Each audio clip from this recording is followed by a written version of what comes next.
एक बात बताइए, किसान आंदोलन को लेकर के आपका क्या रुख है? आप कैसे देखते हैं किसान आंदोलन को?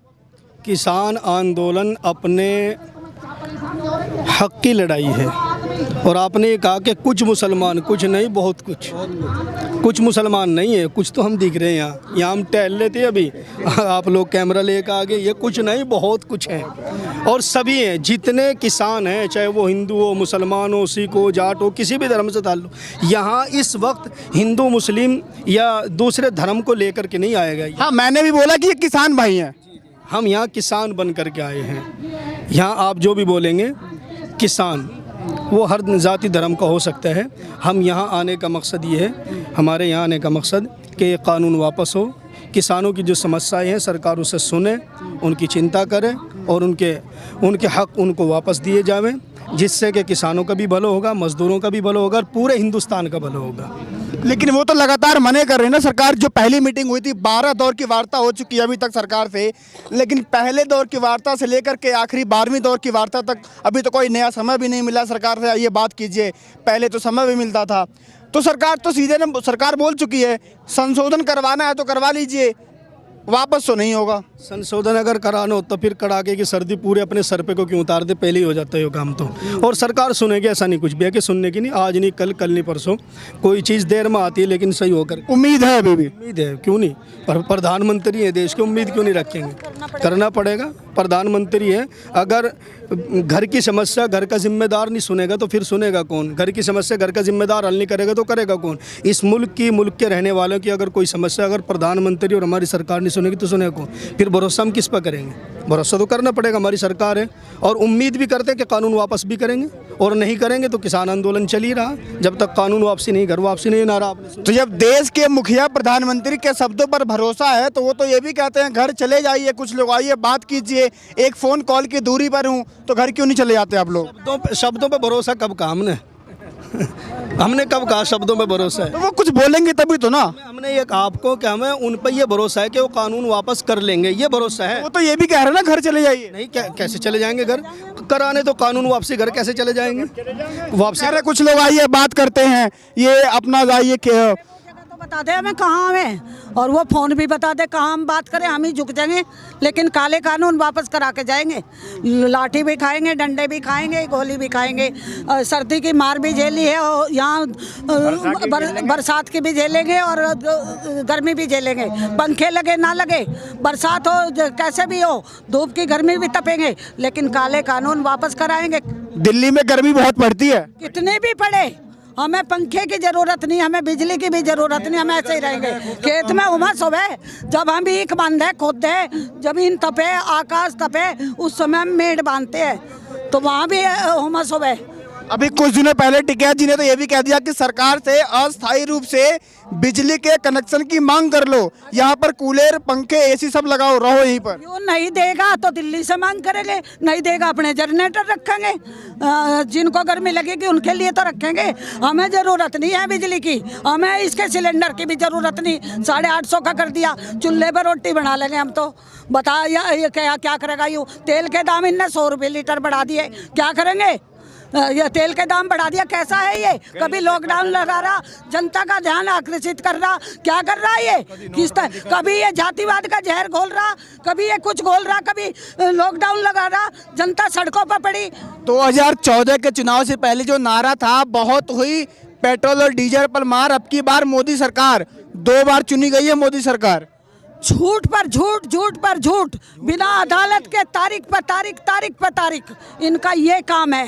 हेमा मालिनी दिखा रही है एक वो गेहूं की बाल लेके कि मैं किसान हूँ। किसान नहीं बन सकती है मैं मालिनी, लता चौधरी बन सके किसान तो पाउडर उतर जाएगा। 1 महीना मेरे साथ उस पर गेहूँ कटवा के दिखा, ईख खुदवा के दिखा, नुड़वा के दिखा, पता लग जाएगा उसे। रात के समय पानी चलवा के दिखा, सांप भी काटे हाथों में, नीलगाय का भी डर रहे, चोर उचक्कों का भी डर रहे। पानी चलावे हम, अब ना डरते। खुलावे और माइनरों की सफाई करें। सच्चे किसान डटे हुए हैं यहाँ, जिन्हें नुके खेत में किसान खड़ा। 2 दिन हम अपने खेत में काम कर कमें, 2 दिन यहाँ करें। खेती के बारे में कुछ भी पूछ ले मेरे से, पुलसे से लेकर, सुनो, पुलसे से लेकर गिरडी, हरट, सब चीज़ पूछ ले मेरे से। अच्छा एक बात बताइए, पेट्रोल के बढ़ते दामों को लेकर क्या कहेंगे आप? इसमें क्या कहने की बात है, ये तो मार पे मार है, डबल तिबल चुबल मार, कितनी मार कह ले, मार पे मार दिए जा रहे हैं। जो वो नारा था आप ही बता दें, आप ही सोच ली कि बहुत हुई पेट्रोल की दाम की, अब की बार मोदी सरकार, वो क्या नारा था, देख लीजिए क्या हुआ सरकार में। अच्छा, जो हमारे देश के कृषि जो केंद्रीय मंत्री हैं, पेट्रोलियम मंत्री धर्मेंद्र प्रधान, कल उनका बयान आया था। बयान ये था कि जो पेट्रोल और डीजलों के दाम में बढ़ोतरी हो रही है, उसमें जो अलग जो टैक्स का पैसा आ रहा है उसका इस्तेमाल होगा कहाँ पर, कृषि में होगा, सिंचाई की व्यवस्था अच्छी की जाएगी, नहरों की व्यवस्था अच्छी की जाएगी, खाद और यूरिया की व्यवस्था अच्छी की जाएगी। तो वो तो बोल रहे हैं ना, कृषि में जो पैसा आ रहा है वो कृषि में लगाएंगे हम।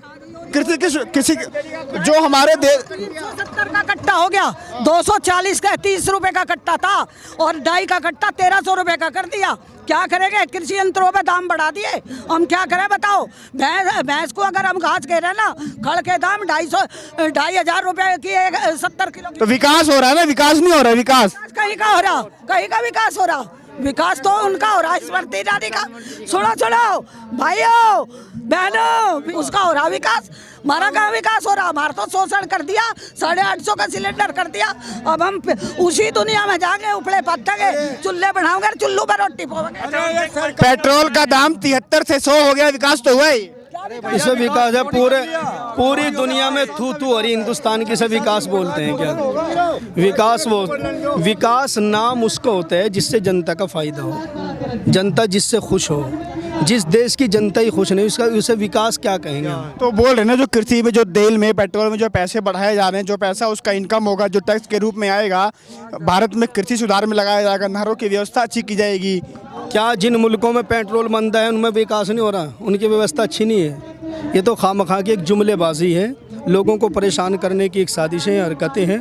हम सरकार से निवेदन करते हैं कि जुमलाबाजी क्या होता है, थोड़ा बताएंगे? जुमलाबाजी, बयानबाजी, समझ गए, जबान सिर्फ लफ्ज़ी करना, जबान से कहना, अमल न करना, जो कहा उसको लागू न करना, ये लफ्ज़ी होती है। जैसे हिंदुस्तान के किसानों की आय दोगुनी हो जाएगी, 15 लाख खत्ते में आ जाएंगे, किसानों को हम ये कर देंगे, हिंदुस्तान को डिजिटल इंडिया बना देंगे, ये कर देंगे। बना कुछ नहीं, डिजिटल से और नीचे आ गया, और 2 करोड़ नौकरियां। कुल इसे कहते हैं जुमलाबाजी, ज़बानों से कहना और करना कुछ नहीं। का बयान है, वो कह रहे हैं कि जिसको पेट्रोल और डीजल महंगा लग रहा है वो नेपाल चले जाए। हिंदुस्तान के रहने वाले हम नेपाल जाएंगे? प्रधानमंत्री चले जा, हम तो अपने देश को अपो संभाल लगे। प्रधानमंत्री हमारा देश छोड़ के चले जा, हम तो अपो संभाल लगे अपने देश। वो तो देश के प्रधानमंत्री है ना, मुखिया है वो क्यों चले जाए? प्रधानमंत्री झूठ पे झूठ बोल के तो ले गया। ईविंग मशीन हटाओ, बैलेट पेपर से चुनाव कराओ, दूध का दूध, पानी का पानी चढ़ जाएगा, बोल के तो ले गया। ईविंग मशीन हटाओ, बैलेट पेपर से चुनाव कराओ, दूध का दूध, पानी का पानी चढ़ जाएगा। ईवीएम को हटाया जाए, बैलेट पेपर से चुनाव कराया जाए। साफ कर दिया, पंजाब ने कर दिया सुपड़ा साफ, पंजाब ने सरकार ही हटा दी इनकी। उनको डायन नजर आ रही थी, अब क्या कहेंगे? कौन? जब विपक्ष की सरकार थी तो बोलते थे जो महंगाई है वो डायन है, तो अभी क्या लग रहा है? और उससे बड़ा डंखड़ा वो है जो बैठा, जो मोदी बैठा, उससे बड़ा डंखड़ा वो है। इसमें बताओ और क्या रह गया? उसका बड़ा डंखड़ा है नहीं दुनिया में जो सारे देश को हाहाकार मचवा दिया। अच्छा, अभी आपने पंजाब चुनाव की बात की, तो कृषि मंत्री जो है नरेंद्र सिंह तोमर, उनका बयान आया है कि जो पंजाब में बीजेपी को जो हार मिली है, उसको ये ना देखा जाए कि वहाँ के किसान इसके विरोध में है। उनका कहना कि वो अलग नतीजे, उसका कुछ किसानों के विरोध से कुछ लेना देना नहीं है। एक बात बता दे, जब यूँ कहता मेरी इतनी सीट आवेंगी और उतनी आई, तो कुछ धोखा है नहीं है? ईविंग मशीन हटा, बैलेट पेपर से चुनाव करवा, और दूध का दूध, पानी का पानी चढ़ जाएगा। हम यहाँ गाजीपुर बॉर्डर पर बैठे और पार की लड़ाई लड़ने के लिए बैठे, यहाँ जुमलेबाजी करने के लिए नहीं बैठे। और नेपाल नहीं जावे, नेपाल तो हम मोदी जी तुझे ही भगावेंगे, चिंता न करे। वो तो पूरे दुनिया की दौरा करते रहते हैं। वो 10-10 लाख के सूट पहनना, और उसने क्या करा? 2 करोड़ लोगों के हाथों के रोजगार छीन लिया। उसने सिलेंडर महंगे कर दिए, तेल महंगा कर दिया, गोदामों में हमारे अनाज को भरेगा। अडानी अंबानी की पत्नी का हाथ पकड़ रहा, अपनी पत्नी का तो हाथ नहीं पकड़ा। जो अपनी पत्नी का ही ना हुआ, वो किसानों का क्या होगा? किसान आंदोलन को लेकर के अपने रुख को साफ कीजिए। क्या कैसे देखते हैं आप किसान आंदोलन को लेकर? आपका क्या समर्थन है? किसान आंदोलन अपने हक की लड़ाई लड़ रहा है, और हक की लड़ाई लड़ना, अपने हक की आवाज़ उठाना, ये कानून हमें हक देता है। लिहाजा इसमें कोई गलत नहीं है अपनी हक की लड़ाई लड़ना। जब कानून ने हमको हक दिया है तो किसान आंदोलन चल रहा है, चलेगा जब तक हमको हमारा हक नहीं मिलेगा। हम किसान आंदोलन को जब तक समर्थन करते रहेंगे जब तक कि इनको इनका हक नहीं मिल जाता। और फिर ये बात मैं आपको भी बता दूं, अभी बताई है कि ये सिर्फ किसानों का ही नुकसान नहीं है। आप ये सोचते हो कि सिर्फ किसानों का नुकसान है? किसान अगर मरेंगे, किसान अगर परेशान होंगे तो मज़दूर तबका भी जाता रहेगा। कुल मिलाकर के हिंदुस्तान वहाँ उस पोजीशन पा जाएगा जिस पोजीशन के कुछ लोग मुंतज़िर हैं और हिंदुस्तान पे थू थू कर रहे हैं। लिहाजा हम गुजारिश करते हैं कि इस मुल्क की इज़्ज़त जो दुनिया में थी उसे बनी रहने दीजिए और पूरी दुनिया की इस हिंदुस्तान पे थू थू मत करवाइए और इस कानून को वापस लेके सभी की दुआ अपने साथ रखें, सभी का साथ दें, सभी का विकास करें। बस इतनी हमारी गुजारिश है कि काले कानून वापस लें और सबको अपने घर जाने दें। पेट्रोल के बढ़ते दामों से लेकर के डीजल के बढ़ते दामों से लेकर के जो देश में महंगाई का दौर है, गन्ने देखिए जैसे ताऊ ने बोला गन्ने का जो पेमेंट है वो भी नहीं हुआ उत्तर प्रदेश में। गाजीपुर बॉर्डर पर मौजूद हैं हम लोग, तमाम मुद्दे हैं, तमाम यहाँ पर बातें होती है। किसान आंदोलन चल रहा है, 80 दिन से ज़्यादा का वक्त हो चुका है। आगे जो भी खबर होगी आपको बताते रहेंगे। मैं आपके साथ आनंद यादव, देखते रहिए DS4। नमस्कार।